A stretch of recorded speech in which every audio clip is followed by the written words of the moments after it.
Di awal episode ini, cerita berawal dari Sudamani si pendekar cacat yang dengan nekat menuju kediaman Sudawirat, Lokahita dan Uyut Sawega. Tujuannya jelas, yaitu mereka ingin menyelidiki dan mendapatkan kabar tentang jagat satria. Ya, setelah menerima kabar dari dukun Bukit Gua, Sudamani pun kemudian juga menginginkan jagat satria yang memiliki kelebihan user-user 6 tersebut.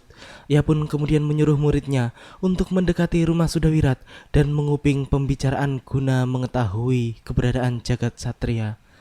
Di sisi lain, di dalam kediamannya, Sudawirat pun tampak bersih tegang dengan Lokahita karena mereka memiliki pendapat yang berbeda, di mana Lokahita menginginkan untuk pergi ke Sugaluh demi bertemu dengan jagat satria, sedangkan Sudawirat sendiri tidak ingin ke Sugaluh karena jagat satria saat ini sedang mendapatkan gemblengan di sana, dan ia pun juga dalam tujuan menyembunyikan diri dari para golongan hitam yang menginginkan dirinya.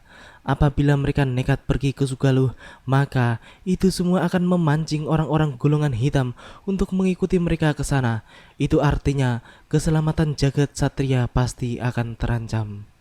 Juga untuk menyembunyikan jagat satria dari incaran orang-orang golongan hitam. Untuk apa kita ke sana, Hita? Bisa-bisa kita akan menjadi petunjuk untuk orang-orang yang ingin menguasai anak kita. Wirat, Tenang dan terlindung di sana. Suatu saat, kita pasti akan ketemu juga. Sementara itu, terlihat Uyut Sawega yang sedang pulang dari puncak Gunung Ciremai pun melihat ada seseorang yang mengendap-endap dan berlari menjauh dari rumah Sudawirat. Orang itu pun kemudian membawa kabar penting bagi Sudamani gurunya, yaitu jagat satria sedang berada di Sugaluh. Mereka berdua pun kemudian segera bertolak ke Sugaluh untuk menculik jagat satria. Uyut Sawega yang sedari tadi memperhatikan gerak-gerik mereka pun telah mengetahui bahwa mereka pasti telah mencuri dengar sesuatu dari kediaman Sudawirat. Lokahita yang tampak tidak mau menuruti kata-kata Sudawirat pun kemudian segera pergi seorang diri. Namun, Uyut Sawega yang tiba-tiba datang pun membuatnya urung untuk melanjutkan niatnya tersebut. Uyut Sawega pun kemudian mempertanyakan tentang apa yang terjadi sehingga mereka bisa bertengkar. Setelah mengetahui kejadian sebenarnya, Uyut Sawega pun langsung menyimpulkan bahwa orang tadi telah mencuri dengar pembicaraan Lokahita dan Sudawirat. Hita Uyut, Ada apa, Hita? dia nekat ke Sugaluh. Sugaluh? Iya, Oh, jadi karena itu kalian bertengkar. iya Uyut. Dan dalam pertengkaran kalian, kalian menyebut-nyebut keberadaan jagat satria di Sugaluh. Iya Uyut. iya. Inilah akibatnya. Karena kalian bertengkar, kalian tidak tahu bahwa ada seseorang yang menguping pembicaraan kalian. Menguping? Iya, dan orang sudah kabur. Percuma. Hita, sekarang baru kamu bilang begitu. Orang itu sudah kabur, dan apa yang ia inginkan sudah ia dapatkan. Saya tidak mau seorang pun tahu di mana keberadaan jagat satria. Tidak akan mungkin. Di sisi lain, tampak Sudamani yang melakukan perjalanan ke Sugaluh pun mendapat rintangan dari makhluk-makhluk siluman yang tidak diketahui dari mana asal-usulnya. Kemudian ia pun mencoba untuk mengeluarkan ajian suara halilintarnya yang telah lama tidak ia gunakan. Ternyata ajian yang pernah terkenal di masanya tersebut mampu untuk mengalahkan manusia-manusia siluman api itu.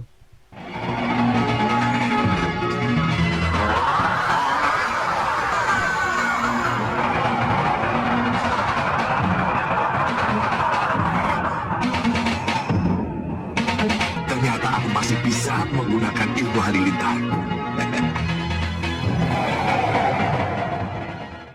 Kemudian kita beralih pada Kiparusa yang sebelumnya telah dikalahkan oleh ketiga putri Prabu Baka dan dibuangnya sehingga tidak bisa mengikuti Raden Danurwenda lagi.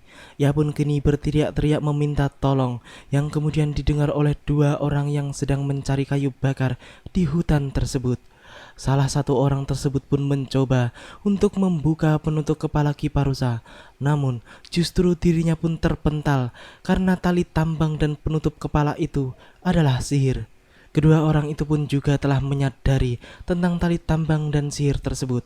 Kemudian, salah satu orang tersebut pun pergi ke padepokan Gunung Kencana untuk melaporkan kejadian tersebut kepada Pria Mitra dan Padmasari. Menolongnya, Kang. Apa yang harus kita lakukan? Kamu tunggu di sini. Saya akan pergi ke padepokan Gunung Kencana. Iya, Kang. Saya akan lapor pada pendekar Pria Mitra dan Padmasari. Iya, Kang. Yang mereka yang menolong. Ya, tunggu di sini ya. Itu lebih baik. Tak berapa lama setelah itu, salah satu pencari kayu itu telah kembali bersama Pria Mitra dan Padmasari. Pria Mitra pun menyuruh Ki Parusa untuk berdiri dan ia pun segera mencoba untuk melepaskan tambang sihir tersebut dengan pukulan tenaga dalamnya. Setelah tambang itu putus dan terlepas dari tubuh Ki Parusa, kemudian muncullah siluman-siluman yang memang berasal dari tambang sihir itu. Pria Mitra dan Padmasari pun kemudian segera membereskan mereka dan menghabisinya dengan serbuk inti bumi.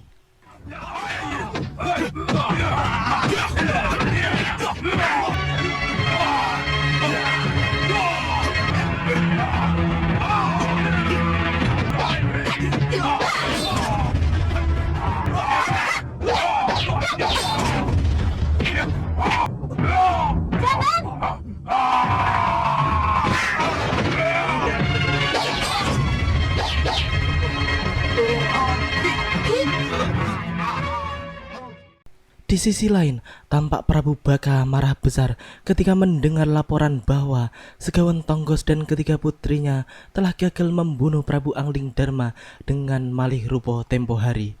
Ditambah lagi, mereka kedatangan siluman-siluman jelek yang baru saja terlempar ke arah mereka. Prabu Baka pun tambah marah karena ternyata Ki Parusa juga kini telah lepas dari ikatan sihir mereka. Siluman-siluman itu kini hanya bisa tergeletak tak berdaya. Pasti ada yang menolong mereka, Romo. Pasti ada yang menolong mereka. Tapi siapa? Siapapun yang melakukan, siapapun yang menolong, mereka itu adalah musuh yang harus kita bunuh.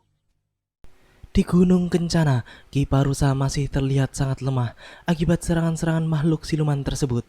Ki Parusa pun kemudian memberitahukan bahwa dirinya sebenarnya adalah pengawal Raden Danurwenda, putra Prabu Angling Darma, sehingga ia punya tugas dan tanggung jawab yang besar tentang keselamatan Raden Danurwenda yang kini entah berada di mana, karena ia dipisahkan oleh ketiga putri siluman tersebut kala itu.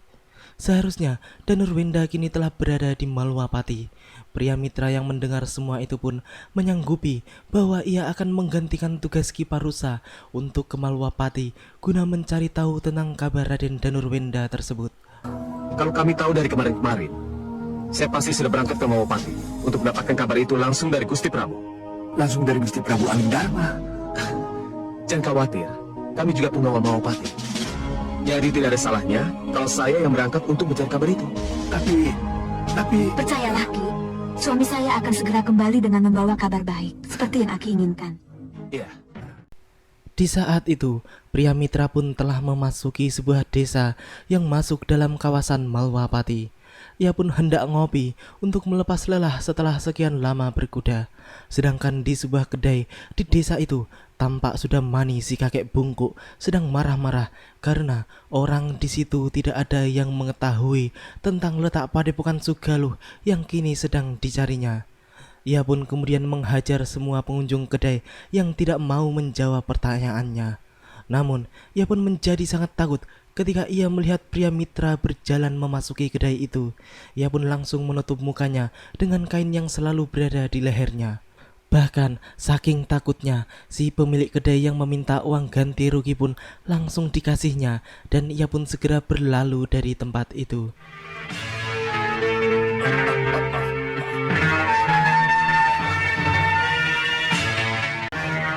Sudah marah. Setahu saya dia sudah tewas. Apa yang menyebabkan orang itu marah-marah? Dia menanyakan jalan ke Sugaluh, tapi kami tidak ada yang tahu. Sugaluh. Mau apa mereka ke sana? Itulah, ketika kami tanya tentang itu, orang itu marah-marah. Sementara itu di Malwapati, tampak ketiga putri Prabu Baka yang selalu berusaha untuk mencelakakan Prabu Angling Dharma pun sedang mengintai keadaan Kedaton. Ia pun kemudian melihat rombongan dayang-dayang yang akan masuk ke Kedaton Malwapati. Kenanga pun kemudian memiliki ide untuk melakukan penyamaran dengan cara malih rupa dan menyusup di antara mereka. Di dalam setinggil, tampak Prabu Angling Dharma sedang berbicara dengan Raden Danurwenda yang akan kembali ke Kertanegara untuk menjemput ibundanya yang akan segera diboyong ke Malwapati. Balik ke Kartanegara bersama rombongan penjemput ibundamu. Iya, Romo. Ampun, Gusti Prabu. Dayang pembawa hadiah, mohon menghadap. Silakan. Tiba-tiba, seorang pengawal pun masuk ke setinggil dan melaporkan bahwa dayang pembawa hadiah akan segera menghadap pada sang Prabu. Mereka semua pun kemudian masuk dan memberikan salam penghormatan, dan mereka pun meminta kepada sang Prabu untuk memeriksa kembali tentang persembahan yang akan mereka bawa ke Kertanegara. Hadiah-hadiah ini akan diserahkan kepada Dinda Dewi Sukesi yang sampai sekarang masih menetap di Kartanegara. Oh, kamu akan memboyong Dewi Sukesi ke Malwapati, Sang Prabu? Hadiah-hadiah ini merupakan tanda bahwa saya masih mencintainya dan sangat mengharapkan kesediaannya untuk diboyong ke Malwapati. Dan dalam perjalanan Dewi Sukesi ke sini, aku akan malih rupa menjadi dirinya. Melalui sosok Dewi Sukesi lah akan kubunuh kamu Angling Dharma. Rombongan penjemput Dinda Dewi Sukesi akan dipimpin oleh Kanda Madrim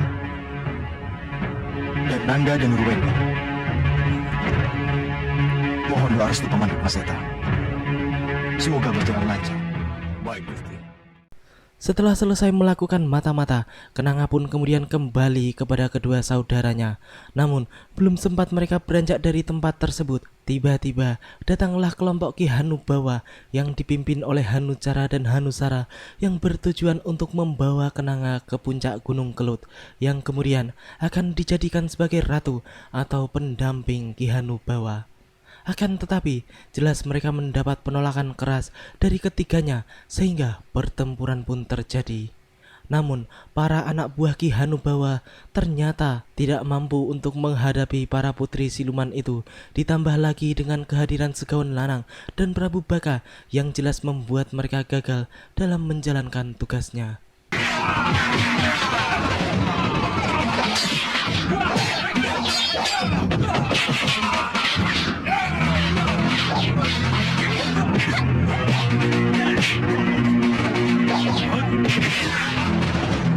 Jangan, menghadapi tiga perempuan itu saja kita sudah kerepotan. Apalagi menghadapi dua orang itu. Jadi bagaimana? Kita mundur. Mundur! Mereka mengambil sebentar, Prabu. Kita beralih pada Sengkang Baplang yang sudah lama tidak tampil dan syuting. Ya, kini Sengkang Baplang masih terbelenggu rantai Gendrawani dan ia pun telah lama menunggu sampai masa hukumannya usai. Setiap hari, detik dan waktu, ia pun selalu mengeluh tentang nasib sial yang dialaminya sehingga membuatnya menjadi seperti itu. Air matanya pun selalu mengalir deras, tiada henti, karena menyesali perbuatan bodoh yang pernah dilakukannya bersama Ratu Gendrawani. Di hari itu, Grinda Siba pun akhirnya mendengar keluhan Sengkang Baplang yang selalu mengaung di telinganya. Akhirnya, si Raja Siluman tersebut pun kembali membebaskan Sengkang Baplang karena telah usai menjalani hukumannya tersebut. Permohonanku kabulkan. Terima kasih. Ini akan kukembalikan ajian Kuntur Saketi dan Kutiran Sewu yang pernah kamu miliki.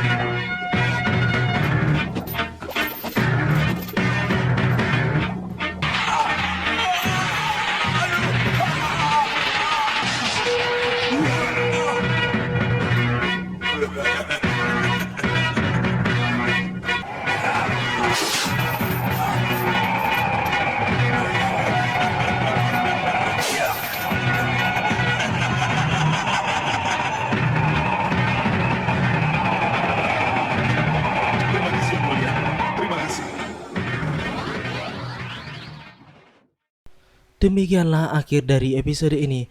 Nantikan kelanjutan kisahnya di episode yang akan datang. Terima kasih bagi teman-teman semua yang udah mau nonton. Jangan lupa subscribe dan share. Wassalamualaikum warahmatullahi wabarakatuh. Dan salam anak 90-an.